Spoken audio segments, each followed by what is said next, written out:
want to talk about Coach Bisaccia because, for me, I was telling everybody earlier, I've been on the team collectively for probably 11 weeks total, not even that long. And I feel like I try and do my best to talk about Coach Bisaccia, but it could come off that, year 10, you want something else. You want to play for him. You want to play in the year and stuff like that.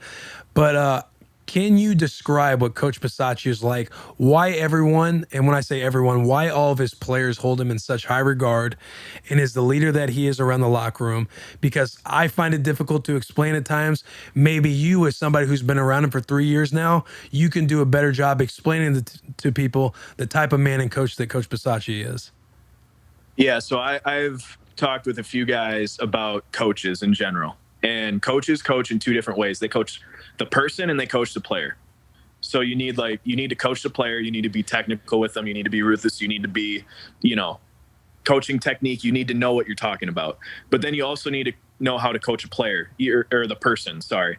You have to be able to know how emotionally you can be consistent, finding guys' routines, understanding everyone's different. And Coach Bisaccia is one of those guys. He's one of the very few that can do both.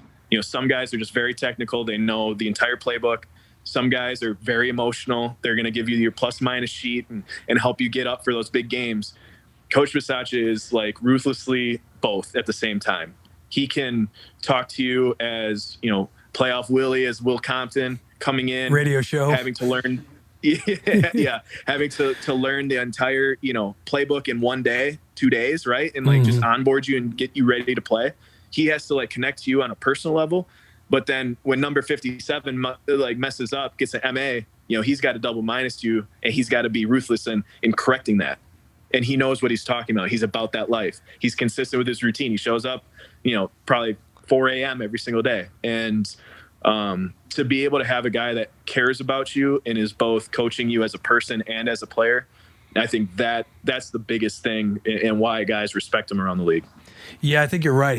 You said it, ruthlessly does both things. Because when I was there the first year, I didn't even know he really liked me like that until I wrote that letter the next year. It was on the Barstool blog to the gritty players, the undrafted guys, about training camp and this and that. And he shot me a note about, complimenting it and everything else. And that was the first time I knew. I was like, oh, damn, Coach Bisaccia, I guess, liked me, because he was all, he gave me a lot of shit whenever I had that. It was the Titans versus Raiders, and I did that big jersey exchange with all the boys in Tennessee.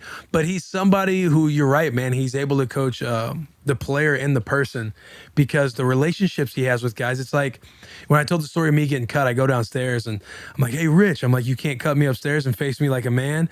And all the boys are sitting down there at breakfast and everybody starts laughing and we come over and start hugging.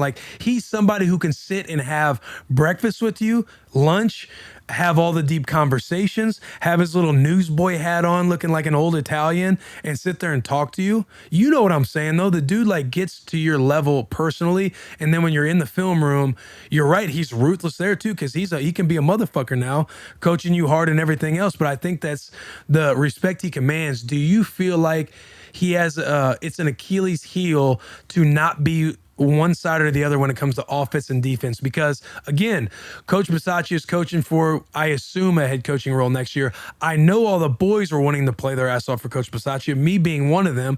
You want to win because you want Coach Bisaccia to get promoted. That's how good of a coach he is. Impact guys so well that they want you to get promoted. And so do you feel like that's an Achilles heel, that he's just a special teams guy?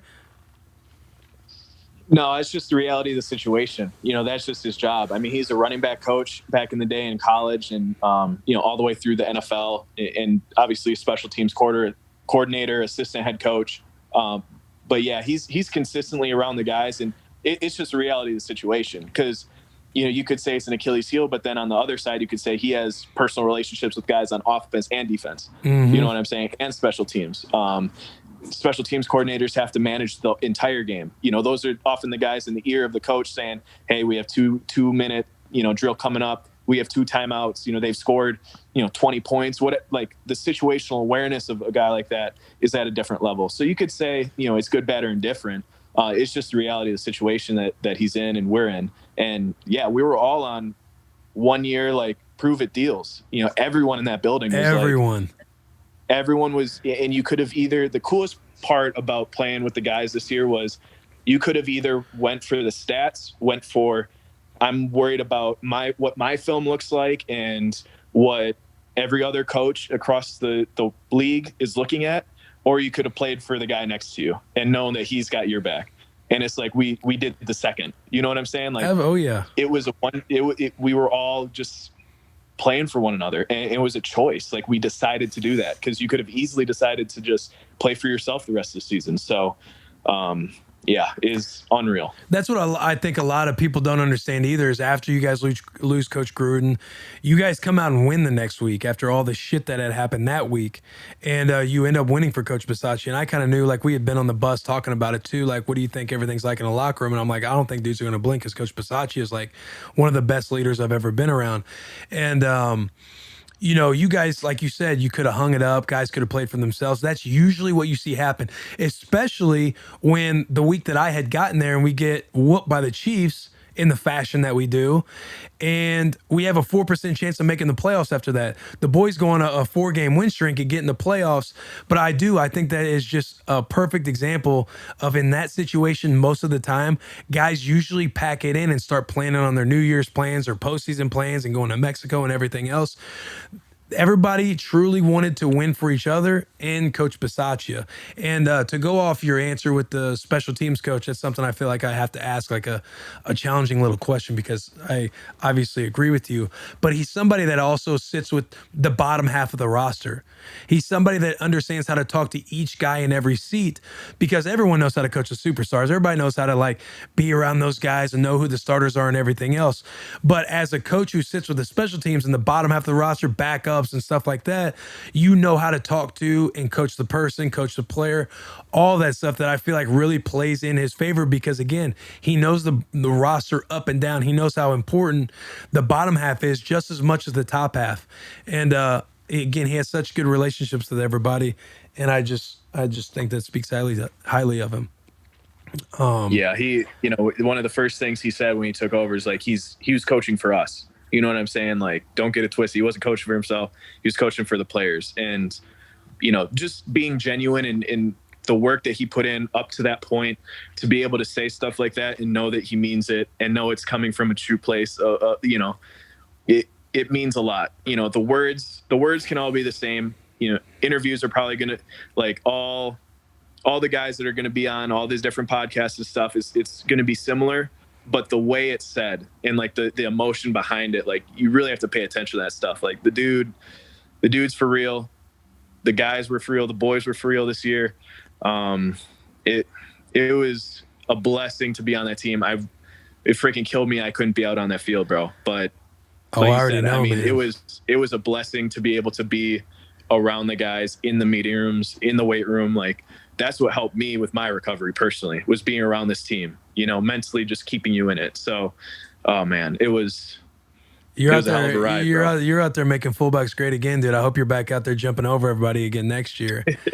Well, yeah, that's no question. We'll get back. We'll get back in no time. I'm glad you're saying that the message will be uniformed across all the players that go on pods or radio shows or anything else. Because I'm sitting here, once we get done talking with each other, I'm like, man, we're really out here just, hey, we're just promoting Coach Bisaccia right now. But I feel that strongly about the dude. Do you hope he's back next year? Yeah, I mean, I think the whole interview process is going to be crazy. And, you know, I was up in his office today just talking with him, and it's just like, the toughest part about those exit interviews, like you're saying, like, we could have been looking at your whole offseason plan months ago, but everyone was just so locked in on making a run, bro. Yes. Everyone was like, it wasn't comprehensible that we were going to have these exit interviews, exit meetings. It just hits you like a freaking train, bro. And it's like, you believe that you had something so special, so unique, that it's like, you just don't know what's going to happen. And it's scary, but then at the same point, it's like, that's the NFL, that's the business. You got to be real comfortable being uncomfortable, bro. You got to be real comfortable just being put in tough situations and being a tough motherfucker and making it out the other side even better. I hope you guys like this clip. If you want to continue to be for the boys, you need to like this video, subscribe to the channel, share with a friend, and check out our playlist. We have all the links right here on the screen. As always, biggest of hugs and tiniest of kisses. Also, go check out the full episodes, but always for the boys.